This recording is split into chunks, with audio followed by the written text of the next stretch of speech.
ఎప్పుడు పళ్ళు కాల్ చేసిపోతుంది మనిషిని పెట్టి కాల్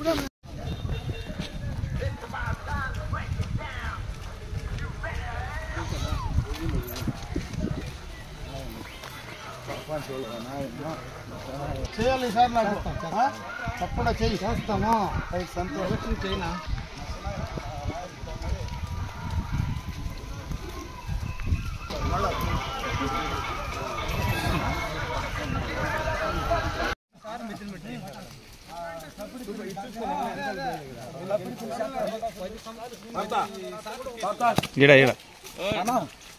సూరి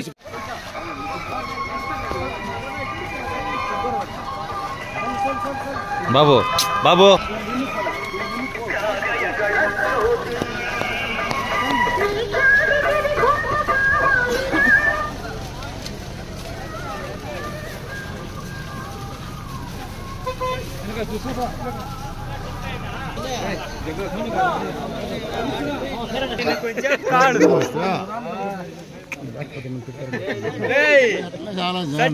పూలు ఫెల్లేది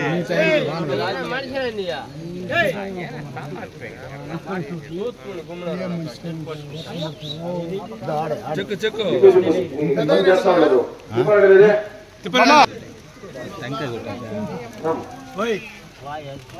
చెప్పపల్లి గ్రామ పంచాయతీ రంగారావు గ్రామంలో మన నాయకులు అపూర్వ స్వాగతం పలికిన ప్రతి ఒక్క తెలుగుదేశం అదేవిధంగా చెప్పపల్లి గ్రామ పంచాయతీ అదేవిధంగా తెలుగుదేశం పార్టీ కార్యకర్తలకు అదేవిధంగా జనసేన పార్టీ కుటుంబీకులందరూ కూడా పేరు పేరులో ధన్యవాదాలు తెలియజేసుకుంటూ ఆ కర్పూరం అంతా యాడు కొడతావా వెనకాల వెనకాల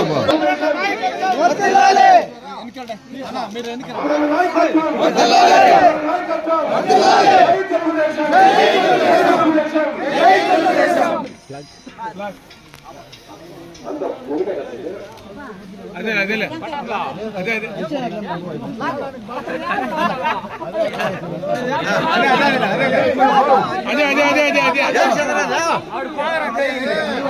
గ్రామ పంచాయతీ కంగారుపూరు గ్రామ సోదరీమణులు యువకులు తెలుగుదేశం పార్టీ నాయకులు జనసేన నాయకులకు అందరూ కూడా నా హృదయపూర్వక నమస్కారం.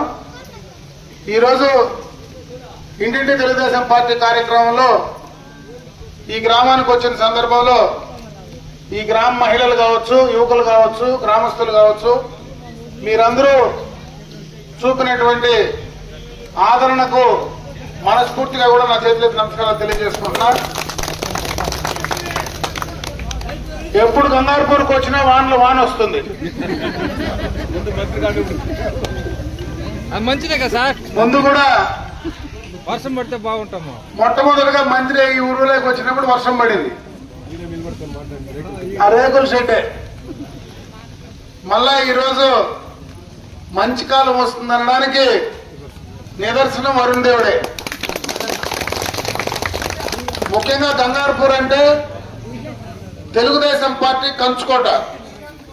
ఈ రోజు నుంచి కాదు, పార్టీ పెట్టిన నాటి నుంచి ఈ గ్రామంలో తెలుగుదేశం పార్టీకి బ్రహ్మాండంగా కూడా ఆదరించినటువంటి సందర్భాన్ని ఒకసారి గుర్తు చేస్తా ఉన్నా.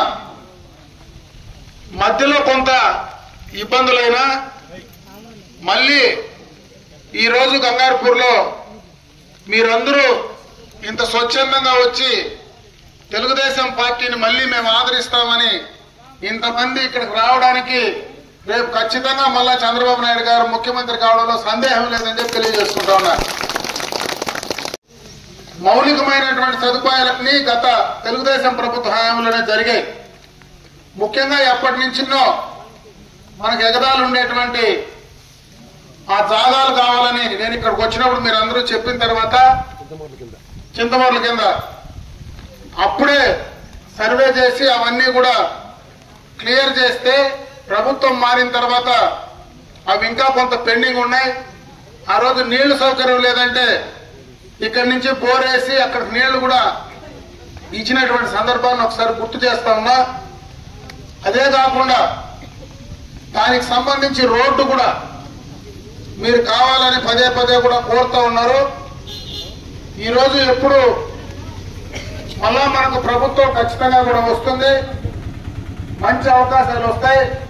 ఖచ్చితంగా మిగిలిపోయిన కార్యక్రమాలన్నీ పూర్తి చేసి మీకు ఇస్తానని చెప్పి సందర్భంగా గ్రామస్తులందరూ కూడా తెలియజేసుకుంటా ఉన్నా. సంవత్సరంలో ఈ ప్రభుత్వం అధికారంలోకి వచ్చిన తర్వాత ఏమాత్రం అభివృద్ధి కార్యక్రమాలు అనేటివి ఎక్కడ కూడా గ్రామాల్లో లేవు.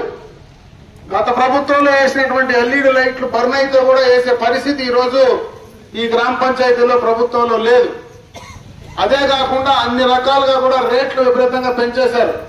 నిత్యావసర వస్తువుల ధరలు పెరిగినాయి, పెట్రోలు డీజిల్ గ్యాస్ ధరలు పెరిగినాయి, కరెంటు ఛార్జీలు పదే పదే పెంచినారు. ఈ రోజు ఇండ్లు కొలతేసి ఉండే పెన్షన్లన్నీ కూడా గత ప్రభుత్వంలో ఇచ్చిన పెన్షన్లన్నీ కూడా తీసేసిన సందర్భం కూడా ఒకసారి గుర్తు చేస్తా ఉన్నా. అదే విధంగా దాన్ని ఎవరన్నా ప్రశ్నిస్తే వాళ్ళు బెదిరించి కేసులు పెట్టే తప్పించి కొత్తగా ఏ కార్యక్రమం చేసే పరిస్థితి లేదు. ఈరోజు చెత్తకు కూడా పనిచేసేటువంటి చెత్త ప్రభుత్వంగా జగన్ ప్రభుత్వం నిలిచిపోతుంది. మద్య నిషేధం చేస్తారని విపరీతంగా మంది ఎవడు కావాలంటే ఎక్కడ కావాలంటే అక్కడ బ్లాక్ షాపుల్లో దొరుకుతా ఉంది. అన్ని రకాలుగా కూడా ఈ ప్రభుత్వం పూర్తిగా విఫలమైంది.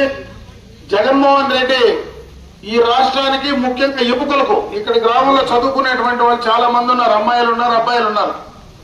యువకుల భవిష్యత్తు పూర్తిగా కూడా నాశనం అయిపోయే ప్రమాదం ఈ జగన్ రెడ్డి పాలనలో ఉంది.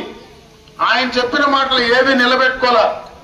అవన్నీ కూడా మనం సర్చ్ చేసుకోవాలంటే అనుభవం ఉండేటువంటి నాయకుడు చంద్రబాబు నాయుడు గారిని ఈ రాష్ట్రానికి ముఖ్యమంత్రి చేస్తే తప్పించి మనకు మన భవిష్యత్తుకు వేరే మార్గమే లేదని చెప్పి ప్రతి ఒక్కరికి కూడా తెలుసుకోమని చెప్పి సందర్భంగా కూడా మీ అందరికీ తెలియజేసుకుంటా ఉన్నా. ముఖ్యంగా చంద్రబాబు నాయుడు గారు ఏ తప్పు చేయకపోయినా ఈ ప్రభుత్వం మొండి విధానాల వల్ల, మూర్ఖ విధానాల వల్ల 55 రోజులు జైల్లో పెట్టారు. 76 సంవత్సరాల వయసు ఆయనకి. ఇప్పుడు తీసుకొచ్చి జైల్లో పెట్టి ఆయన హింసించే పరిస్థితి ఉంది. నిజంగా కూడా జగన్మోహన్ రెడ్డికి చిత్తశుద్ధి ఉంటే వాళ్ళ చిన్నాయిని ఎవరు చంపినారో దాన్ని కూడా తెలుసుకోవాలనేటువంటి ముఖ్యమంత్రిగా ఈరోజు ఆయన ఈ రాష్ట్ర చరిత్రలో నిలబడతాడు. కనీసం కూడా పుట్టిన చెల్లి కూడా నేను వదిలిన బాణం నా అన్న వదిలిన బాణం అని ఆ బాణం మళ్ళీ తిరిగి ఆయన మీదకే వచ్చే పరిస్థితి ఈరోజు కనపడతా ఉంది. అంటే ఇంట్లో వాళ్ళు లేరు, ఈదులో వాళ్ళు లేరు, ఎమ్మెల్యేలు లేరు. ఈరోజు ప్రతి ఎమ్మెల్యే బయటకు వస్తా ఉన్నాడు. ఎవరికి ఇంటర్వ్యూలు లేవు, మంత్రులు లేరు. అంటే పూర్తిగా కూడా పాలనను గాడి తప్పించి నాశనం చేస్తా ఉన్నటువంటి పరిస్థితిని ఒకసారి గుర్తు చేసుకోమంటా ఉన్నా. అందుకే మీరందరూ ఎప్పుడు ఎన్నికలు జరిగినా తెలుగుదేశం పార్టీకి సైకిల్ గుర్తుకొని ఓట్లేసి మళ్ళీ ఒకసారి చంద్రబాబు నాయుడు గారిని ముఖ్యమంత్రిని చేయమని చెప్పి మిమ్మల్ని అందరినీ కూడా మనస్ఫూర్తిగా కోరుకుంటూ నాకు అవకాశం కల్పించినటువంటి గంగారపూర్ గ్రామస్తులకు, చప్పిడిపల్లి గ్రామ పంచాయతీ పెద్దలందరికీ కూడా నమస్కారాలు తెలియజేసుకుంటూ సెలవు తీసుకుంటున్నా. జై హింద్, జై తెలుగుదేశం, జై జనసేన.